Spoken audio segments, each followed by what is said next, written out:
इस बजट इजलास का बाइकाट करेंगे। बिलावल भुट्टो जरदारी आज के बजट का जो इजलास है और बजट की जो स्पीच है उसमें शरीक नहीं होंगे, और पीपल्स पार्टी के जो अरकान हैं वो भी शरीक नहीं होंगे। सिर्फ और सिर्फ पाकिस्तान पीपल्स पार्टी की जानिब से नवीद कमर, क्योंकि ये फाइनेंस कमेटी को हेड कर रहे थे, और सिर्फ यही इजलास में जाएंगे, और इसके अलावा पाकिस्तान पीपल्स पार्टी के अरकान नहीं जाएंगे। ये इजलास में फैसला हुआ है। और इसके साथ साथ जो कोरम का इशू है वो भी आज के इजलास में पाकिस्तान पीपल्स पार्टी के जो अरकान कौमी असम्बली हैं उन्होंने पॉइंट आउट किया था कि हुकूमत जो है वो कोरम पूरा करने में नाकाम है। तो आज के इजलास में ये फैसला भी हुआ है कि कोरम पूरा करना ये पाकिस्तान पीपल्स पार्टी की जिम्मेदारी नहीं है, बल्कि हुकूमत की अपनी जिम्मेदारी है। ना सिर्फ कोरम के लिए अरकान कौमी असम्बली की तादाद पूरी करना, इसके अलावा जो बजट की मंजूरी के लिए जो मुकर्रर नंबर्स हैं उनको भी उसके लिए भी हुकूमत को खुद कोशिश करनी होगी, और बजट मंजूरी के लिए जो अरकान कौमी असम्बली की जो हमायत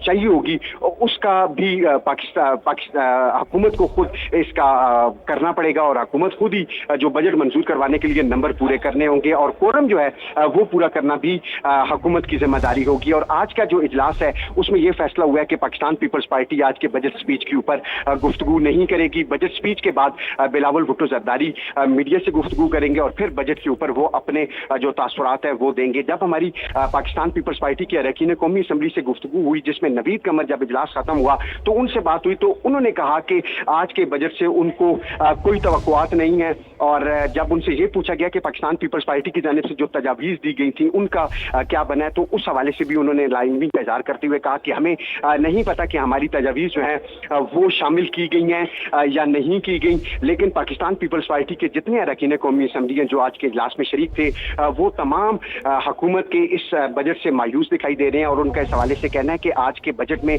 आवाम के लिए कोई अच्छी खुशखबरियां और रिलीफ जो है वो नहीं मिल रहा। जी ठीक है, ये बड़ी अहम और बड़ी खबर है जो अपने नाज़रीन को हम दे रहे हैं कि चेयरमैन पीपल्स पार्टी बिलावल भुट्टो जरदारी आज इजलास में शिरकत नहीं करेंगे, और पीपल्स पार्टी ने बजट इजलास के बाइकॉट का फैसला भी किया है। उस्मान जावेद अगर हमारे साथ मौजूद हैं। उस्मान, जब यहाँ पे राहदारी से गुजर रहे थे और आप वहाँ पर सवालात भी हुए थे, बिलावल ने क्या गुफ्तगू की थी वो अपने नाज़रीन को जरा सुनवा भी देते हैं। आपसे छीनने की कोशिश हो रही है सर, क्या वो छीन लेंगे सर? नहीं नहीं, इंशाल्लाह कामयाब नहीं सर, कामयाब नहीं। पीपल्स पार्टी हुकूमत बना लेगी सर, और बजट में आपकी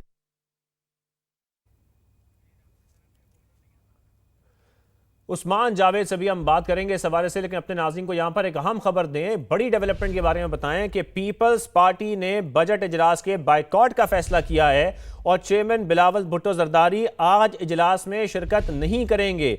इसके साथ साथ बिलावल भुट्टो ने यह भी कहा है कि गिलगित बल्तिस्तान इलेक्शन का नतीजा नहीं छीनने देंगे, इंशाल्लाह वो कामयाब नहीं होंगे। नवीद कमर पीपल्स पार्टी की जानिब से इजलास में शरीक होंगे, जैसे कि हमारे नुमाइंदे उस्मान जावेद बता भी रहे थे।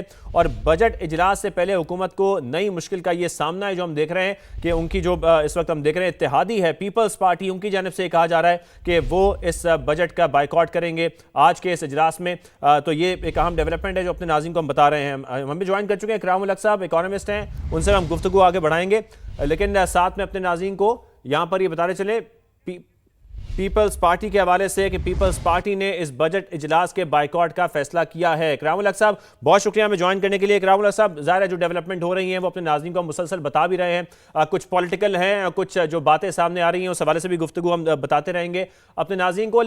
लेकिन इस बजट को अगर देखा जाए तो जो वज़ीर आज़म बात कर रहे हैं और बार बार जिक्र भी कर रहे हैं कि हमने पूरी कोशिश की है कि हम IMF के साथ कई मुकालमे हुए हैं, कई डिस्कशंस हुई हैं, जिसके बाद ये बजट तैयार हुआ है, और इस मईशत का पहिया तेजी से चलता हुआ देखेंगे इस बजट के पेश होने के बाद। ऐसा ही लग रहा है आपको भी? कि मेरा नहीं ख्याल, क्योंकि देखिए IMF का अभी भी तकाजा यही है कि आप अपनी इन्फ्लेशन के जो नंबर हैं उसकी वजह से आप डिस्काउंट रेट को और बढ़ाएं। अब अगर आने वाले इजलास में स्टेट बैंक में ये और बढ़ गया, और जैसे हम पेट्रोलियम लेवी लगा रहे हैं और उसका जो हदफ रखा गया 1727 से, मुझे तो नहीं लगता कि इन्फ्लेशन कभी नीचे आएगी। और जब इन्फ्लेशन हाई होती है तो इन्वेस्टमेंट कैसे होगी? आगे ही लोग जो हैं वो इन्वेस्टमेंट नहीं कर पा रहे हैं 3 वजूहात की वजह से। एक तो एनर्जी का क्राइसिस, वो हमेशा से है, उसकी कॉस्ट बहुत हाई है। फिर टैक्सेस की भरमार, उसकी वजह से भी वो परेशान है। और तीसरा, अब अगर ये पेट्रोलियम लेवी को भी हमने मुस्तकिल 1727 के ठीक लेवल है, पर। इकराम उल हक साहब हमारे साथ रहिए, अपने नाज़रीन को जरा यहाँ पर एक अपडेट कर दें। बिलावल भुट्टो बजट इजलास में शरीक नहीं होंगे, कुछ अराकीन शरीक होंगे, ये तर्जुमान का कहना है। तो अपने नाज़रीन को यहाँ पर एक अहम खबर दे दें, अहम डेवलपमेंट के हवाले से बता दें कि पीपल्स पार्टी के बिलावल भुट्टो जरदारी बजट इजलास में शिरकत नहीं करेंगे। लेकिन इसके साथ साथ चेयरमैन पीपल्स पार्टी बिलावल भुट्टो के हवाले से आपको ये बताएं कि आज वो इजलास में शिरकत नहीं करेंगे। इसके साथ साथ आपको ये भी बताएं कि बिलावल भुट्टो बजट इजलास में शरीक नहीं होंगे, कुछ अराकीन हैं जो शरीक होंगे। तर्जुमान पीपल्स पार्टी का यह बताना है कि कुछ अराकीन हैं वो शिरकत करेंगे आज के बजट इजलास में।